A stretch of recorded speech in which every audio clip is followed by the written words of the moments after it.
The following is rated not safe for work.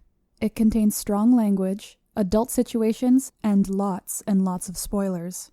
Discretion is advised. In the criminal justice system, cinematic-based offenses are considered especially heinous. The dedicated attorneys who investigate these villainous films are members of an elite squad known as the Reels of Justice. These are their stories.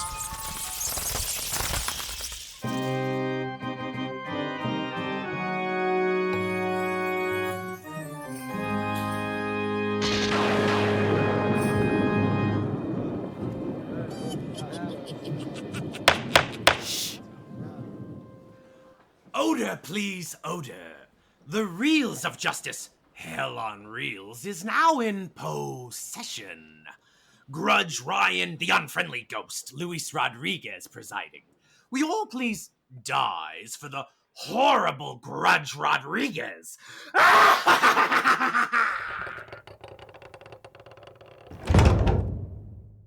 Be seated. Welcome to Reels of Justice, Hell on Reels. They said that earlier. Today we are hearing the case of The People versus Casper, a supernatural comedy about a kind-hearted ghost who befriends a young girl while trying to navigate his afterlife. For those of you unfamiliar with our spooky court proceedings, we are here to determine if this film is guilty of the sin of being a bad movie. If so, it shall be cast for all eternity into the fiery pits of movie hell upon which this courthouse just so happens to be built. Thank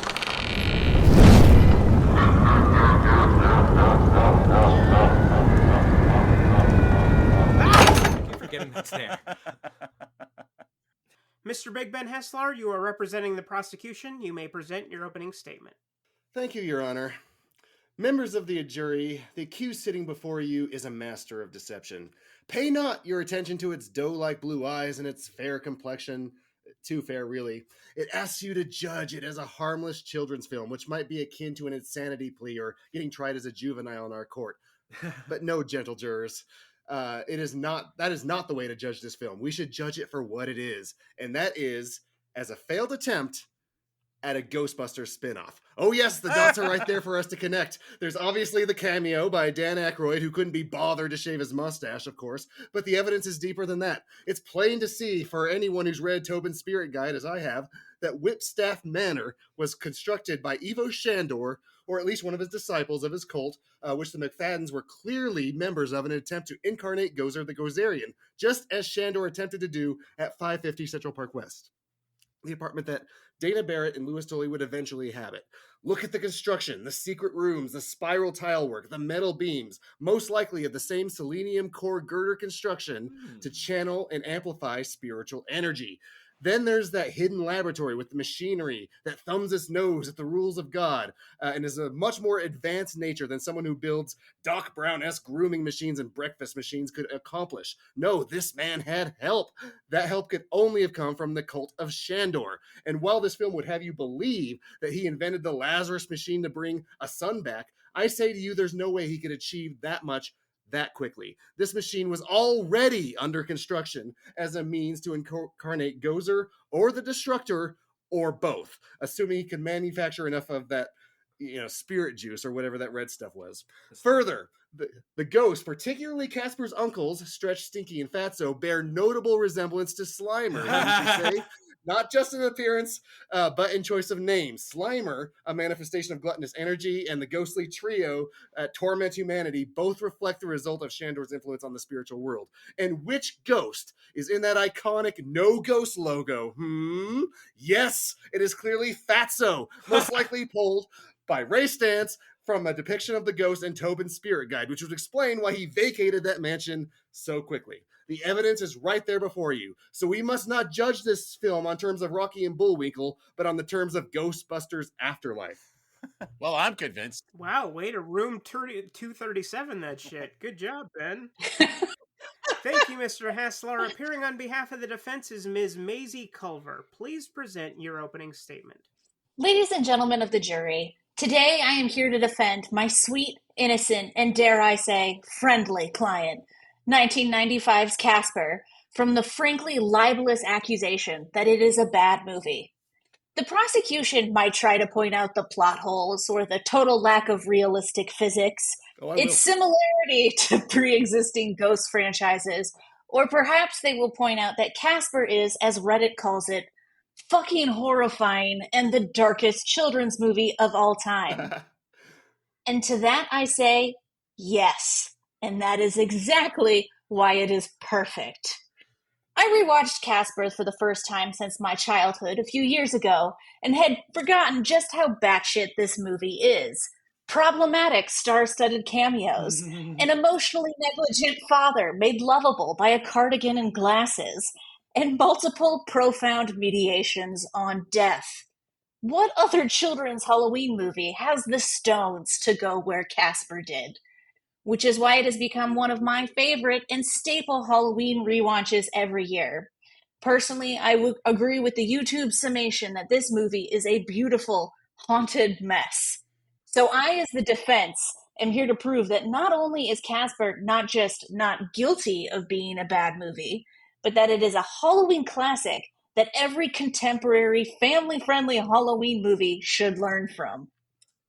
Thank you, Ms. Culver. Mr. Haslar, you may proceed with your first exhibit.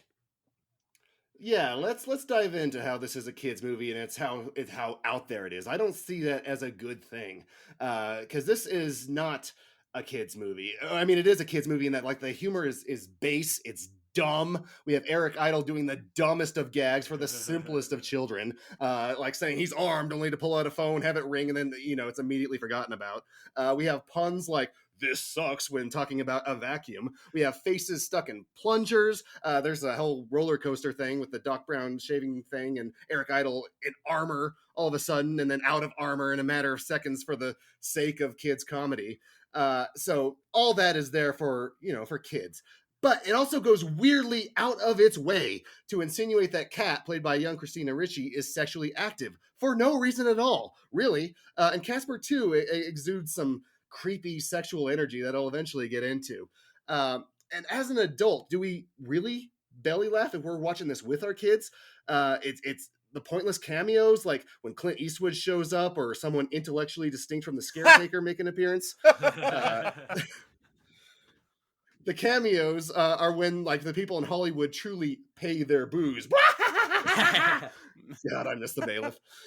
Anyway, if this is a kid's movie, it has dialogue like "piss off," "the bitch is back," and a handful of other delightful little nasties that I'm sure parents were glad to have entered into their family's lexicon. Also, if this is a kid's movie, it gets super morbid for one, where this tries to pair people to try and talk about death in a weird way where it's like, oh, I could just like kill myself and then break into a vault and then be brought back to life. This is just going to confuse the hell out of a kid whose, grandma may have died. Let's just put him in the Lazarus machine. This thing will psychologically mess you up. So on that alone, it should be guilty. Ms. Culver? I object. I'm sorry, I cut you off before you allowed me to object, but still. All is well. I would like to say that actually all of those things that you pointed to, I think are fantastic, because the one thing that this movie cannot be held as being guilty of is being boring. Because where else would you get a weird sex talk for a 12-year-old and a ghost? Where else would you get campy villains? It's close to Beetlejuice without getting the credit that Beetlejuice gets. And I will take that over a boring, pandering children's movie like the stuff that comes out more recently today. Over that any day. And do you think that parents will have to discuss with their children certain things upon leaving the theater? Which part? Entitled Children of Billionaires Who Want to Fight Death? Or specifically like having to have a conversation with them about death or about sex? Because I'll say either of those things, I mean, it's better to have it at first in Casper than it is to have those conversations for the first time in real life. At least there's no consequence in Casper. Mommy, where did little babies come from? Here's Casper. This will teach you everything you need to know. Exactly. Mr. Haslar, please proceed. All right, let's talk about Casper, that friendly ghost. Firstly, while I admit that films should have leeway to change established facets from the source material, I would like to point out that in the original concept for Casper, he is a ghost child born to ghost parents. He goes to school with other ghost children in the same situation who all presumably grow up to be adult ghosts themselves. So if you're a Casper nerd, you should be outraged at the change, just as ringers like myself are outraged at the insinuation that Galadriel and Sauron had a thing in the Rings of Power. But that aside, one has to wonder why Casper is so lonely if he can apparently leave and travel the world at will. Yeah, he's a ghost, but you'd think he'd be able to, it wouldn't be as hard to find a friend somewhere in the world. Heck, if he zipped over to the Ghost Hunters HQ via telephone line, he'd have a whole docu-soap dedicated to him on the Sci-Fi Channel. But no, the script seemingly has him trapped in the house when it wants him to be there, but brings him out to tie the shoelaces of school children when convenient. Yeah, real friendly ghost, and he wonders why he doesn't have friends. Further, he's always naked, even though the movie clearly shows us that ghosts can wear clothes. He abducts women, making them dangle in terror over an icy ocean. He says creepy-ass lines like, "Can I keep you?" repeatedly. Man, just imagine capturing that on an EVP. You'd be out of that mansion in a split second. He plays with the boundaries of life and death, the very fabric of the universe, just so he can get a girl, showing no moral fiber. He's just horny. We see disturbing imagery like Casper wringing himself on Christine Ricci, which feels more like a golden shower to me. It's just... Oh my goodness. Ms. Culver, pro or con golden showers? Go. I gotta say, people do what you're into. I'm not here to judge that. I am, however, here to Don't judge. yuck anyone's yum. Oh, Yeah, stop I'm not saying that. I am, however, here to judge that interpretation of Casper because, for one, I think it's a good thing when material from the 1930s is updated because I think if you don't, you're just going to get some real problematic stuff.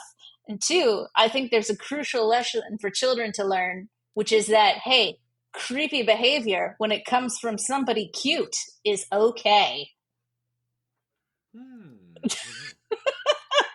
So you're with me that Casper's bad then? No, I like Casper. I think that's a negative interpretation of. I think you're reaching a little bit with that one.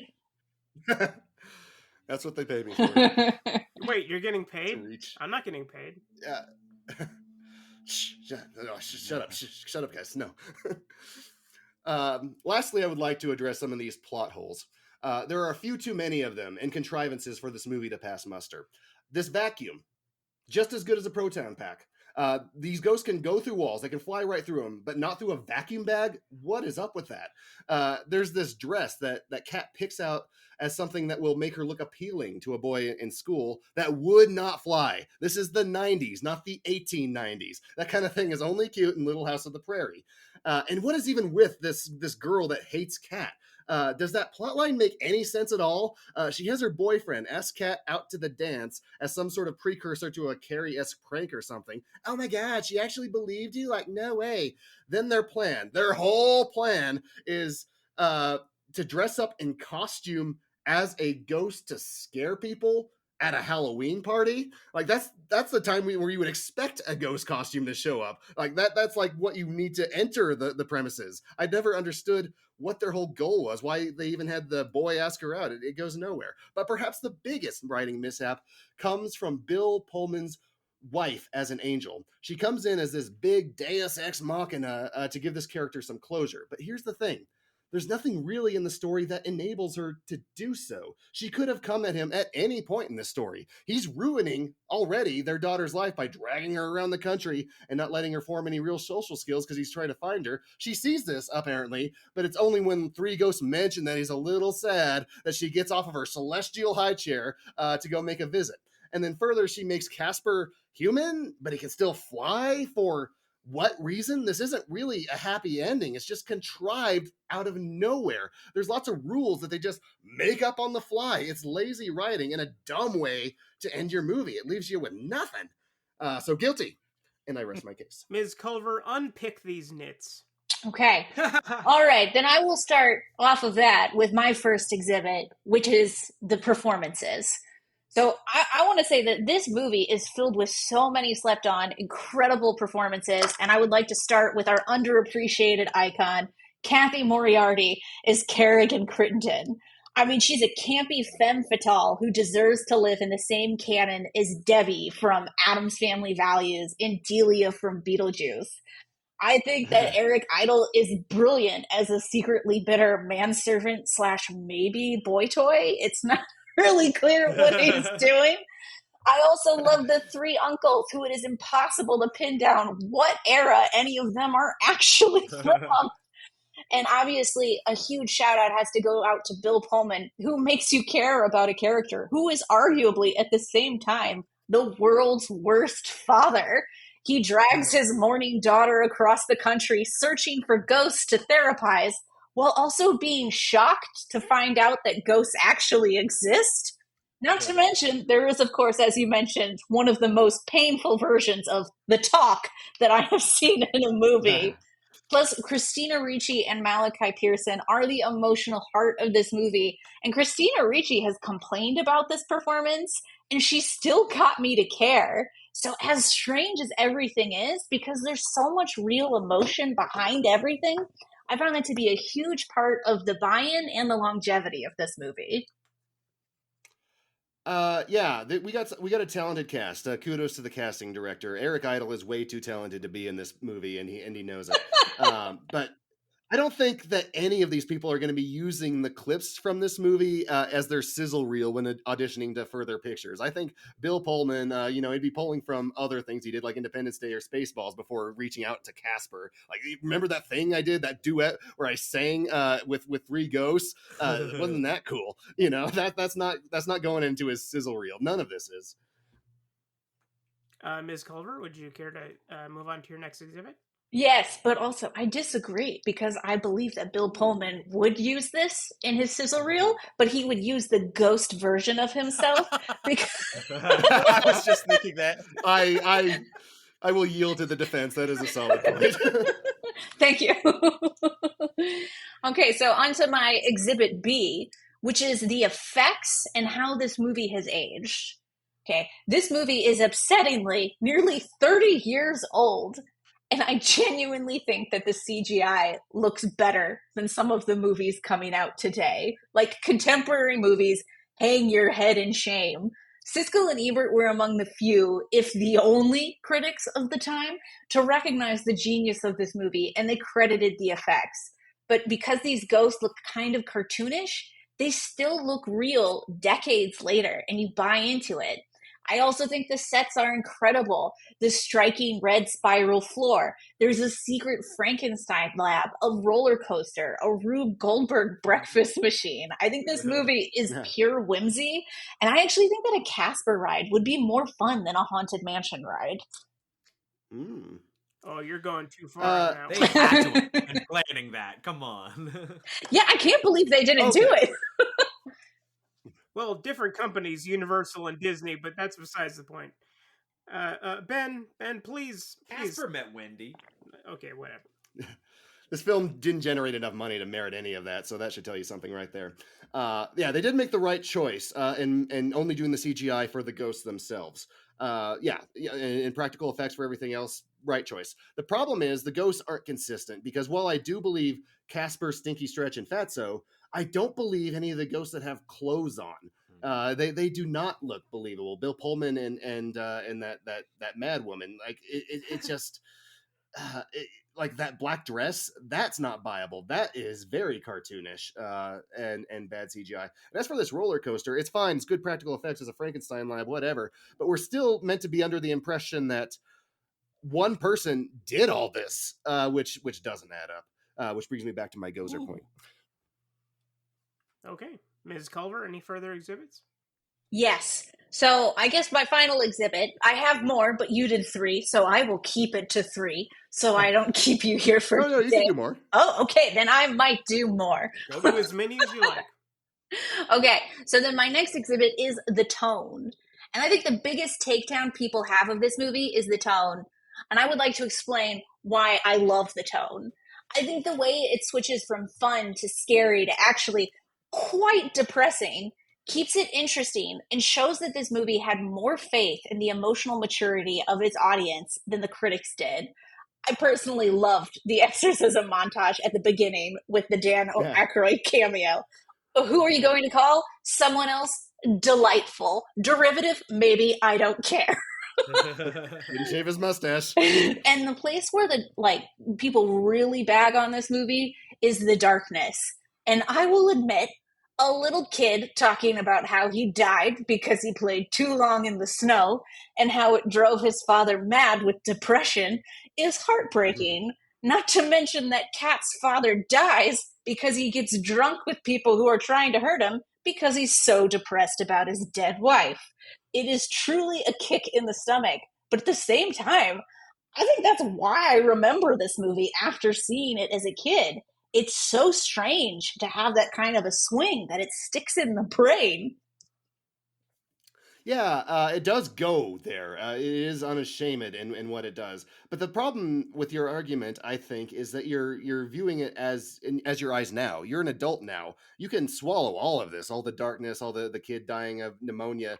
As a kid, I think it's a little more confusing. I think there's just like a little sliver where a child might be able to appreciate that. And that'd be like before 13, because after that, Pokemon and all this sort of stuff is stupid before it becomes becoming cool again as an adult for the sake of nostalgia. So it doesn't play for someone who's 6. Or really anyone that's in that PG rating, save for that small little sliver, just like that cold to hot on your shower. There's just that little section right there where it's warm and perfect. That's like the kind of kid you got to find that zone for them. It doesn't appeal to general audiences. It didn't get a sequel. I agree. We should bathe children. Mrs. Culver, please proceed with your next exhibit. Casper, I would also. Lindy. I do have to add that they did try and do a sequel, but they couldn't get Christina Ricci for it. So the interest was there. I wonder why. Did it have anything to do with that talk scene that we referred to? I believe she may have done that darn cat, so that's not actually a strong argument as to why she didn't take it. That darn cat better than Casper. Okay, so my final exhibit is that Casper took risks. My favorite thing about this movie is that it did take these risks that movies today would not take. Give the world's most depressing backstory to a beloved piece of IP, wild tonal swings, a will they won't they between a prepubescent child and a ghost would never happen today. Also, for context, I am a screenwriter, and the last family-friendly movie that I worked on about ghosts died, because the studio wanted me to separate the concept of death from ghosts, because they don't think that kids can handle the concept of death. Which is what brings me to my last point. I think that Casper respected its child's audience ability to handle challenging material. And I think the fact that so many adult critics bash this movie is itself hilarious because it was not meant for them. And I think that there was and continues to be a fundamental misunderstanding from adults about how kids can handle tragedy. Because, adults put their own hangups about death onto kids because they themselves are uncomfortable. Kids process death differently than we do. But by saying that a kid can't handle seeing a rendering of death in art, we are denying them a soft introduction to something that they are going to have to encounter multiple times in life. So am I saying that children's movies without death are child abuse? Yes. I'm still wondering where the intersection on that Venn diagram is of kids who enjoy that wah humor that's prevalent throughout this entire thing, and the people that actually want to think about death. But also, it treats death so cheaply. It doesn't really get into it. It feels like, it's just like a bump in the road. Not even that, because you could come right back. It's almost fun. Like Bill Pullman's enjoying being dead. Heck, being a ghost in general just seems fun. So there's nothing to wrestle with there, except then you get that weird pneumonia scene that's just like forced in against all that. So it doesn't have cohesion. Well, honestly, I think that's more accurate to how kids process death, because they say that, for an adult experiencing grief, it's like being caught in a river. It's all encompassing. It's all of the time. But before you're 14, the way that most psychologists say that kids experience death is puddle jumping. So it's like you jump into a puddle, you feel very sad, and then you get out of it. So it's almost like you feel the sad, you move on, you feel oddly, it just feels more accurate to how, I don't think that was intentional, but I do think that is accurate. So kids. You get out of it, and then you wring your socks on top of Christina Ricci. Yes. Oh, that's going to be a new kink that shows up on the internet someday. Good God. I started it, baby. I started it. I guarantee you, if you've thought of it, it's already there. Yeah, it's already on DeviantArt. All sides have rested their cases. The attorneys will now present their closing arguments. Mr. Haslar, you may begin. Jurors, Casper is creepy. Can we just admit that here today? It's creepy, but it's not in an intentional way. Who is Casper as a human? What is his reality? He lives in a mansion that would have been called haunted even before becoming haunted. And he lives there with his father and his 3 uncles who, in their living lives, must have loved the nicknames Fatso, Stinky, and Stretch so much, or maybe those are their Christian names, I don't know. Fatso McFadden, sure. They sleep together in the same room with their names monogrammed above their beds while their brother toils in the basement creating some kind of God-defying Lazarus machine. And his mother and father die at some point, apparently not caring enough about him to make him his unfinished purpose. Then there's that "can I keep you" line, a line that they believed in so much as writers that they put it in twice. And let me tell you, dates for me are few and far between. I know, it's hard to believe.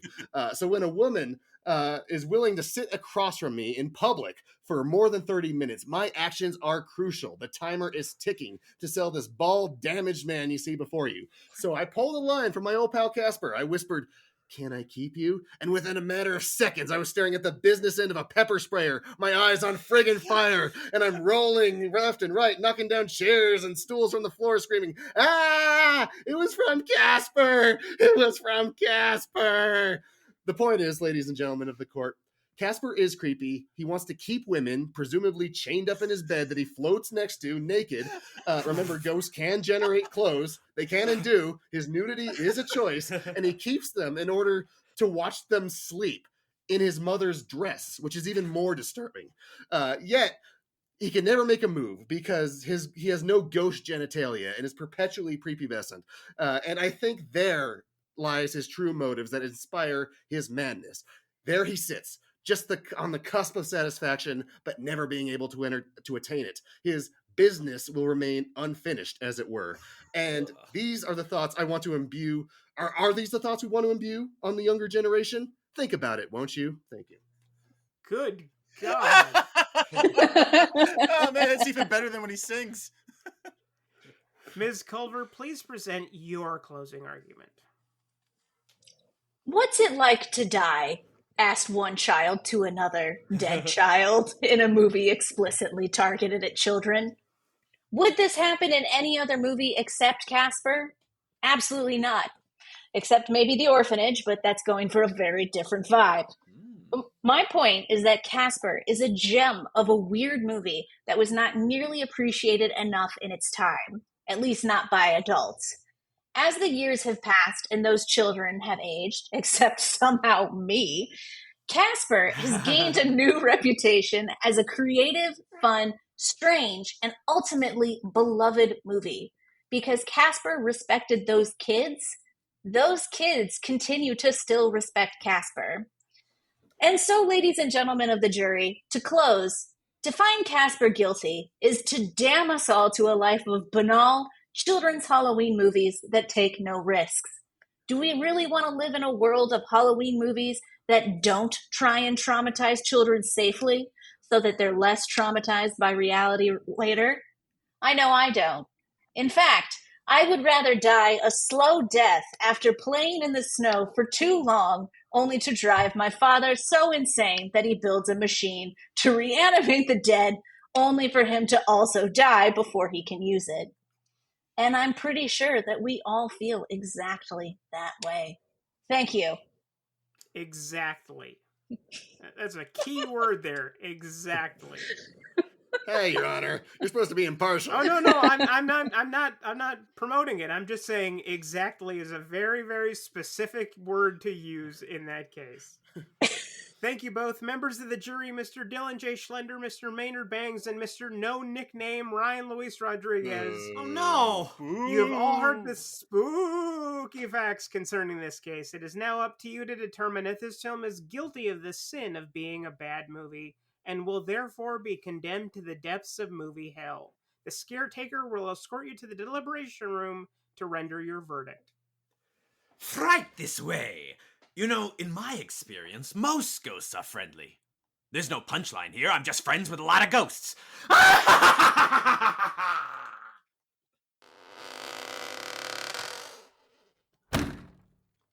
All right, so interesting case today, interesting movie. I have to say that this is a fun one because I kind of agreed with both cases. You know, they were kind of talking about the same thing from different angles. Ben's right. There are a lot of plot holes. Like, where's Bill Pullman's body? Is it still in the bottom of a sewer and now he's like reconstituted in the Lazarus machine?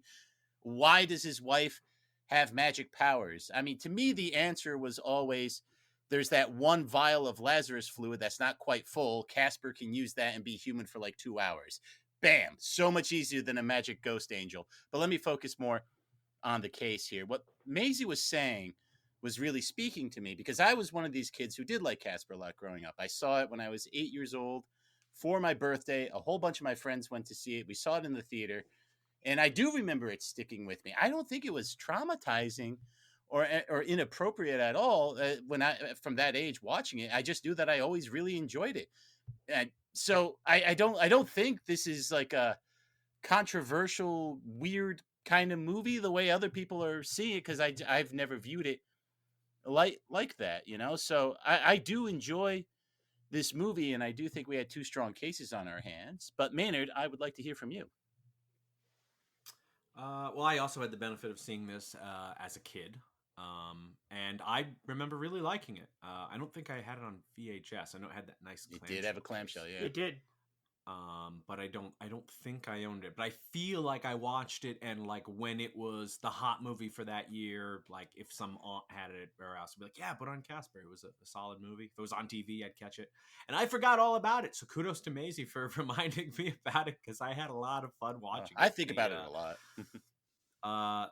Interesting. That's I had completely forgot it existed, and especially that it had so much weirdness that it did. The production value was really high. Maisie's right, the CGI is not very creaky, and I think that is because they are very cartoony. Ben is right, the human ghosts don't really work. When they have clothes and more details, they don't really work. But when they're just shouldn't cartoony, have cardigans. Yeah. Probably. I mean, why would he have glasses, right? You know, like, can't he see now in the afterlife just fine? Well, and why is his wife like fully corporeal and not also a ghost? You know, that's just such weird decisions for the ghost design. He like has no unfinished business. Well, you know what it is like they clearly had the four main ghosts in mind, and then I think the other ghosts got kind of more tacked on as the thing went on. That's what it felt like to me. Maybe didn't get to go through a full design. Yeah. Sort of iteration. Or maybe they start losing their clothes the longer they're dead, right? Like they start losing their memories and they become more and more ghostial. Is ghostial a word? It is now. You know, that's the headcanon. So if Bill Pullman stayed a ghost longer and longer, he too would become a naked pervert. Yes, become. Speaking of naked perverts, Brian, what did you think of? Fuck you, Rob. Hey, you could have had a nickname. You could have been wearing clothes. This was actually the first VHS I ever bought with my own money. Nice. And I was amazed watching it how much I actually remembered, which means that I must have watched it a lot as a kid. Because a lot of the movies that I was obsessed with as a child have completely slipped off my brain, have just completely disappeared into the ether. And I was amazed how, like, from scene to scene, I knew what was going to happen, and not because it was a predictably structured scene, but simply because I remembered it. Like, I remembered the three ghosts eating and all the messy food just kind of coming through their ghost butts. The detritus. And Casper having to sweep it up, and oh god, I remember all that stuff so iconically. But the thing that I started thinking when I was watching it this time is, no matter what, at the end of the day, you got a dead kid at the center of this movie. This 4-quadrant blockbuster for children is about a dead kid, which I think is actually kind of awesome. So I don't know how I'm leaning. I would give this not a gentleman's 6. I would give this a gentleman's 5. I think that it's perfectly fun. It's perfectly cromulent. There's nothing terribly wrong with it. There's nothing terribly right with it. But I am stuck right down the middle. So one of the things, I don't know if this will steer you one way or the other, they both discussed the tone, and they both discussed how this would appeal to like parents watching it. And again, it's just so funny to think about because, I was in the theater watching this with my dad, and he didn't explain to me who Father Guido Seducci was at all, so I was completely lost. Oh, my dad did. I believe he would, so here's the thing. If you are appealing to parents and kids alike, but then you do have the foul language, you do have these really obscure references, but then so the parents are going to pick that up, but they're also going to pick up the plot holes, and then the stuff that kids aren't going to pick up, they're just going to be scratching their heads saying like, who are these people? I mean, the Clint Eastwood, like that whole cameo scene, Mel Gibson and Rodney Dangerfield. No kid is going to get that. I mean, I was a particularly precocious kid, so I probably knew who Rodney Dangerfield was. But I see this movie as like a buffet. I mean, kids and adults can go to a buffet, and there are, crab legs and stuff for the adults. But then there's just like pudding and ice cream Scrambled for the egg. kids. And or French fries, something simpler. So it's not that a person needs to go in there and love everything that's in the buffet, but there is something for everyone in this movie. No, it's about being consistent. I don't think buffet works, because buffet you get up and you pick and choose. A movie you have to sit and watch. It's the main courses. But you only have so to enjoy. You would pass. Of course, you could enjoy different parts of it. I'm just saying the buffet metaphor falls a little flat because you're not jumping around in a movie. Let's say it's courses that you can bypass. They're coming out like with their aperitifs, and you're like, no, thank you. So how are we feeling? Maynard, I'm going to ask Ryan to lock in first. Ryan, what are you thinking? I was surprised by Maisie's passion, and I gotta say, I have been overly negative lately because I'm in a crabby mood for reasons that nobody listening needs to know about, so I'm going to be nice, and I'm going to say not guilty. Very good. Maynard Bangs. Well, I want to give some credit to Ben's case because I do think there was some merit there. I think there's still a lot of 90s in this movie, right? I mean, Casper's relationship with Christina Ricci is sort of unsavory. I mean, he basically, it's not like he wants a friend. I mean, he falls in love with her on the TV and then manipulates the humans into getting her brought to the house where he knows his potentially murderous uncles live. And a lot of bad stuff does end up happening off of that. And so Casper is a little bit selfish in that way. Well, he is a kid. Sure, right. But it's not like he ever really directly gets comeuppance for it or anything, although he does what he can to make it right. He has to die again. He double dies. So it doesn't hurt at the second time. But still, this thing was so fun. The cameos were great. I thought the tones worked. I thought it went from funny to scary seamlessly, actually. And so I think this is one of the better movies we've done here. Honestly, I'm with Maisie. I might watch this thing every year. So I've got to go not guilty. Yeah, it kind of reminds me of, like Witches, with the kids and getting turned into rats. It's horrifying, but there's also funny stuff in that movie. I mean, like that was just kind of a vibe back then that maybe we just don't get nowadays. And I think Maisie ultimately pointing out how, like, now that, we're all growing up, because we were like, what, 8 to 10 when this movie came out, and now we're all growing up saying, oh yeah, it's fine. Like, look, it's not going to be the best Halloween movie you ever see. And I want to give a lot of credit to Ben's case. He pointed out it's Ernest Scared Stupid. What's that? Oh, of course it's Ernest Scared, which is also, again, scary, has a lot of scary and tender moment. So Casper actually isn't terribly unique in that capacity.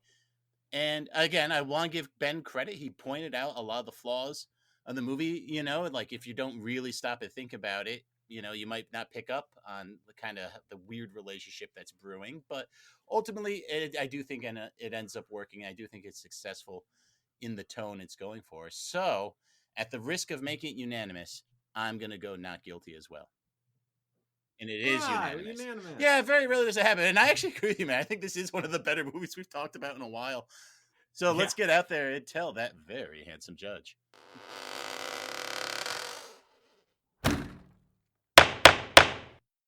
Mr. Foreman, have you reached a verdict? We have, Your Honor.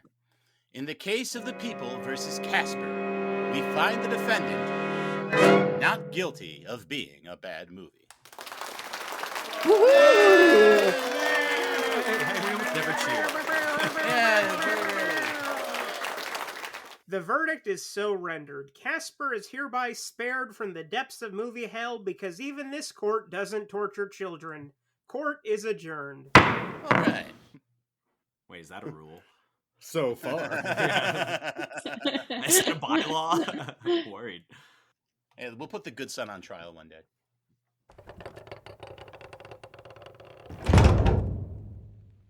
Hey, this is Mumbly, the friendly ghost. Very mumbly here. Very, very happy. Reporting you live from outside the Reels of Justice. Big Ben, would you care to share your thoughts on the jury's verdict there? Hey, ghost of real Mumbly Mumblerson, did someone shoot you again? I've completely lost the canon, honestly. I don't know. Okay. That makes sense. I think the right verdict was reached. I do enjoy this movie. It is fun and out there and weird. And I knew I was going to lose, but I wanted to do the case anyway because it's so fun to talk about. And it was fun to spar with Maisie on that point. Yeah, this movie is interesting. If you don't remember it, or heck, even if you do, give it another watch. It's different. Thank you. And here comes Maisie Culver. Hey, Maisie, I'm Mumbly, the friendly host. Some people may have thought I said ghost at one point, but of course I'm in corporeal form. I'm a reanimated corpse. But Maisie, how'd you feel about today's verdict?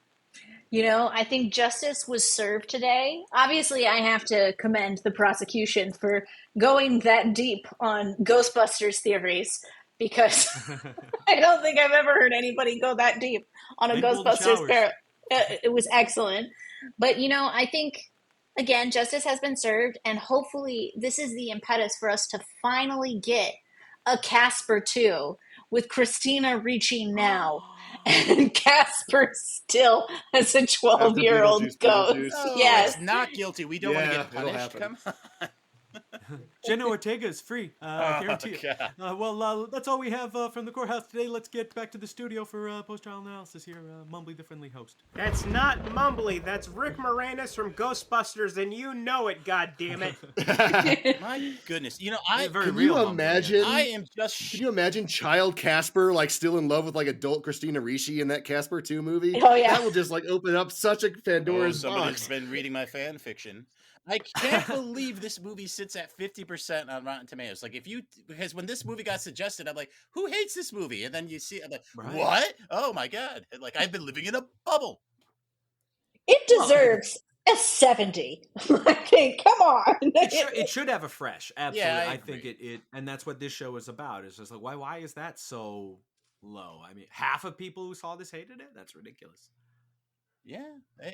They're probably just like they don't remember it. They're just like, oh, Casper, yeah, that's it's a kid's movie. You know, yeah, now that we know anyone like that, we don't know anyone like that. Oh, it's a kid's movie. It's not like that. He's maturing. I was talking about Ryan. Oh no. So Maisie, what have you been up to lately? What's been keeping you busy? Oh, well, let's see. I've been running a TikTok account solely devoted to Halloween that I do every year between September and October at Maisie Culver.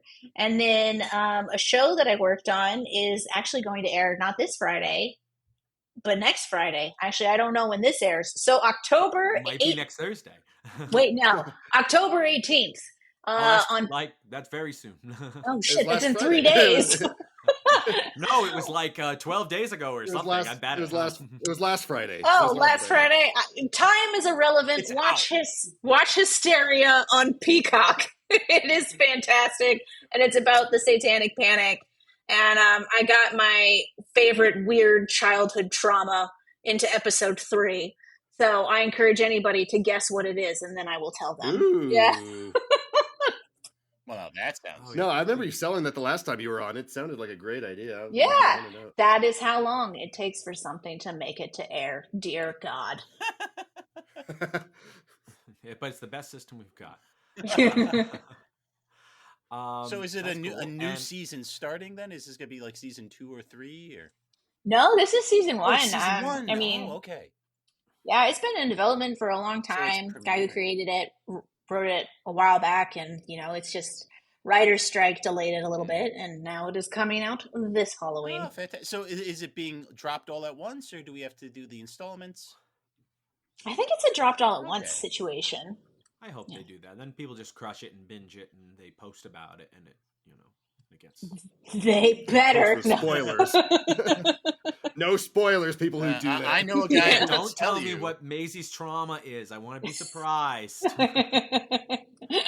No, actually, I do want to know that. I want to see like a lot of guesses that are like all wrong. Like was it the monkey? Was it the? There's just a lot of trauma in that episode. That was the theme. Every writer put it in, and we just have to guess which one's Maisie's. Oh yeah, I mean, I think that's essentially every TV show. Oh wow.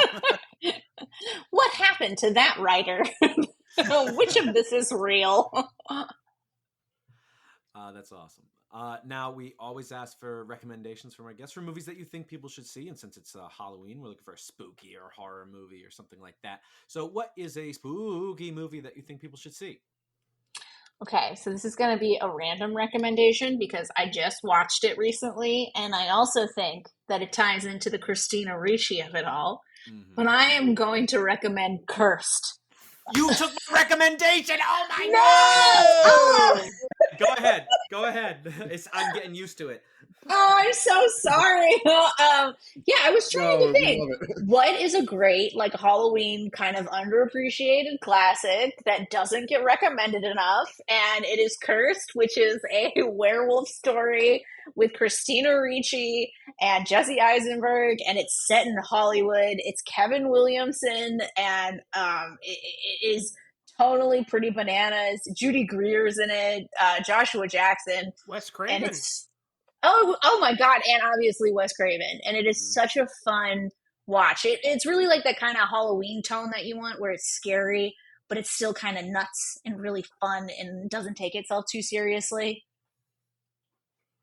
Don't worry, I'm still going to give my recommendation of it because it is of a very different tone than yours. Oh, I want to hear it. Yeah. We do not agree. But before that, we're going to throw it over to Big Ben and see what he's going to heckle Ben. Big Ben. Yeah, I was sweating that Maisie recommended it, but I'm okay. It wouldn't be the heckamentation season without a J-horror from yours truly. So one of my favorite ghost J-horrors out there is Kaidan, which is not to be confused with Quaidan with a W. It's Kaidan from 2007. And it seems to get pretty meh reviews around the interwebs, which is very undeserved. If you're expecting a scare fest, then I'll grant you it ain't that film. It's more of a modern day love letter to those 1960s and 70s films like Ugetsu or Quaidan are. So if you go in expecting eeriness and not scariness on that score, I think it's very effective. It's directed by the same guy who did Ringu, if that's interesting for you. But personally, I think where the movie shines is how it looks. The Edo period Japan looks absolutely gorgeous in color at night, and those shots are beautifully lit with lamps. And yeah, it has that sort of cautionary vibe to it. And there's a love story involved, but love is tragic. So don't get attached. It's Edo period? I think so. Yeah. I've been saying Edo. I've been making an idiot of myself. We made that. See, when you asked like, is it... When you asked if it's Edo period, I was like, well, gosh, does it take place in another period? I hope not. Even I was pronounced. Maynard, you made that same joke about Charlize Theron last time Maisie was here. I've been saying Theron. Edo. Oh, good. Well, then it's a callback. Tune in next year to see who Rob mispronounces in the next Maisie This episode. is how the canon gets built. I only have about 6 jokes, okay? There's only 9 seasons of The Simpsons for me to pull from. I know, right? So, Ryan, what have you got? My spooky recommendation this week concerns one of my very favorite directors, David Lynch, and his 1977 feature directorial debut, Eraserhead. What is Eraserhead? Is it science fiction? Is it horror? Where does it take place? Another planet? Another dimension? It's impossible to classify. A couple of weeks ago, I recommended The Beyond and mused about my lack of concern for something that is entirely coherent, and it certainly also applies to anything Lynch. What I know is that it's likely about a man who is concerned about being a father, so much so that he made an entire film about a guy with a strange hairdo taking on the role of father for a deformed creature, a creature that by its very nature unnerves him. Lynch would make better films, many better films. But we've all got to start somewhere, and what a way to kick off your career. Eraserhead is currently streaming on what used to be HBO Max, the Criterion Channel, and Canopy. Support your local library. Well, Ryan, to answer your question, it's the Twilight Zone. If you don't know if it's quite horror or sci-fi, is it another dimension or anything? It's the Twilight Zone. Think about it. With the Is Beastie it another Boys. dimension, not of sight or sound? Another dimension. Another dimension. Schlenzo, what have you got? Oh, nothing any of you will be interested in, because you see, Certainly. I'm staying in the family fun lane, and I'm going to recommend Ooh. The Dog Who Saved The Dog Who Saved Halloween. Not many may know this, but this is a sequel to The Dog Who Saved Christmas from 2009. Yes, what a delightful tale of a man being paranoid about his new neighbor right around Halloween. Funny enough, the title is a complete misnomer. As it turns out, Halloween was never in any danger, and if anything, our human and canine protagonists may have made things worse. This is very, very standard family fun fare, and mercifully does not ask a lot of you, and is sub 90 minutes. But I'm recommending it because I always think it's fun seeing real dogs with voiceover, like Homeward Bound. And in today's age of more and more CGI, think scare quote, live action Lion King, close quote, I would hate to see a loss of great animal actors. And the best part, this movie is 100% available on YouTube. Is it supposed to be? I'm really not sure. So watch it while it's still there. What kind of It's dog? Scar quote? I thought it was it's scare quote. I thought it was Scar quote. I messed up the joke. What kind of dog? Is it like Wishbone? No, he's like more of a lab. And get this, he's got like a tragic backstory. He was a former canine dog that got too scared during a thunderstorm and almost cost his partner his life. This is stuff that they actually say in the movie. I know. Well, hey, I don't know all the information. I haven't watched The Dog Who Saved Christmas from 2009 yet, but yes, I was lost. I didn't see the but prequel. guess what? It's going to be a recommendation around Christmas time. And guess what other holidays he saves? Stay tuned. Oh my It's God. more than one. He saved Yom Kippur. Does he save the bank holiday? Dog I Who guess Saved Bank we'll holiday or Ramadan. Yom Kippur? We will be bookending this with another cursed recommendation here. Now, today's film reminded us all what a treasure Christina Ricci is. And if you still need your Ricci-Ichi scratched, Boo. check out my recommendation, 2005's Cursed, a very apt name for this particular production. Two orphan siblings living in Los Angeles must locate the werewolf who attacked and afflicted them with a lycanthropic curse. Folks, I'm going to level with you. I recommend some stuff on the bubble sometimes, but this movie flat out sucks. It was directed by Wes Craven. It was written by Kevin Williamson, the two minds who brought us Scream. What the hell went wrong? Well, when I tell you this is just Scream with werewolves, I don't mean that as a compliment. But the real death nail in this thing's coffin is that during post-production, or one of the several this film had, they scrapped all of Rick Baker's practical werewolf effects. That's right, that fucking Rick Baker. American Werewolf in London Rick Baker. They tossed it all out and replaced it with some of the shittiest CGI you'll ever see. And the result is just a cobbled together mess with the one and only shining beacon among this track being Christina Ricci, who is doing her best to just keep her head above it all. Throughout, I just wanted to reach my hand out so she would take it and I could pull her into another movie, but I was powerless. I just had to sit back and watch. Want an example of how bad this movie is? Scott Baio has a cameo in this movie as himself, and the movie expects you to react to him like he's a celebrity.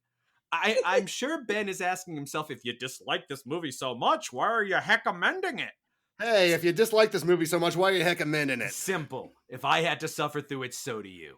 Misery loves company, and you'll be plenty miserable watching Cursed. Can't believe you're stealing I my don't know who to bit of believe. recommending bad movies, you bastard. It wasn't supposed to be a bad movie. Oh, God. The way you just described I don't know who to believe. You know, Ryan, who do I believe? I'm always like, I will always give a movie a chance and be like, is it fun? That's all I really care about. Am I bored? No, I like it. Bad Future movies case can be fun. Future case. We'll have Maisie back to defend Well- Cursed. Okay. Were you bored, Maynard? Were you bored? Kinda, yeah, but mostly No! mad when the CGI werewolf showed up, and then they do the scream thing. It's like, who's the werewolf? Like, we're all locked in a thing, and one of us be the werewolf. And it's like, I know the werewolf. I knew who the werewolf was immediately. Like, I knew. Yeah, I've the seen big millions of hairy movies dog before. man was the werewolf. Obviously. It was. That's a recommendation for you. Although I do have to point out that you can't be bored if you're angry. So I guess Watch you're me. right. It wasn't technically boring. I'll give it that. is there anywhere where you can see the Rick Baker design for the werewolf? Because I'm like, oh my, I didn't even know that. I'd love to check out what It was in Fangoria at the time, but I don't know where you can find it now. Because he does most of it, and they're looking to finish it up when production gets paused, and he's like, "Can you keep on a few of my people so you can finish it?" And they're like, "No," and so I mean, the footage probably is still out there somewhere, test footage and all that stuff, and maybe Could even be the part of scene the still director's exists. cut. I'm not sure. Because Man. they did I do an remember unrated when cut. you were going to the mat for an American Werewolf in Paris, and now look at how far Wait a you've minute, I come. still love American Werewolf in Ah, Paris, but no, not necessarily the no, werewolf no, no. effects.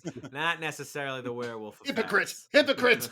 Man, that's such a choice because it is so hard to make a werewolf that looks good. Like I think the two werewolves, in my opinion, that look the best are Dog Soldiers, and then actually I love the werewolf in American Werewolf in London. So it's crazy that they would get rid of Rick Baker. Right, But exactly. Yeah, and don't sleep on the werewolf in Trick or Treat, though. That's a bit of a spoiler. oh yes, that's a good one. I mean, I like the one from The Howling. Yeah. Like the reaches over in the file cabinet. That's scary as hell because you're dead. Old Yeah. Planet Safe Maynard recommending The Howling. That's me. Why couldn't we have done like a Were Earthworm or something easier to make? Did you guys all see Maxine? Yes. Yes, Did you get strong The Howling vibes from Maxine? I didn't. I might have to rewatch it. I really did. I was watching it. I'm like, I don't know if this is intentional, but just like there's something about the beginning of The Howling that feels like such a touch point for that movie. Wait a minute. Isn't like there the a Jack serial Nicholson killer and all that werewolf stuff? movie we should mention? Yes, Wolf. Oh, okay. that is one that should be debated on this show. Because he already looks like a werewolf. He's fantastic. And then What James do you Spade. mean? I look like a werewolf. I said Jack Nicholson, not Christian Slater. Christian Slater be up here, man.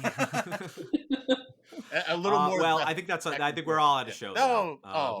We've done. Unless you want to do your Christian Slater. You're gonna put me on the spot to do my Christian Slater, man. See, there you go. Ryan will do it as his tag in the end. But we want to thank our guest Maisie Culver for joining us. Thank you so much, Maisie. Oh, thank you for having me. I always have fun when I come by. You were amazing as usual. You said that last Aw. time too. Of course, it's in her contract. Oh. And we hope you'll come back again, and we hope everyone else will join us too, as the Reels of Justice, Hell on Reels, keeps burning. Count it. Greetings and salutations. Please follow us on Twitter at Reels of Justice, Instagram Reels of Justice, and Facebook.com/Reels of Justice.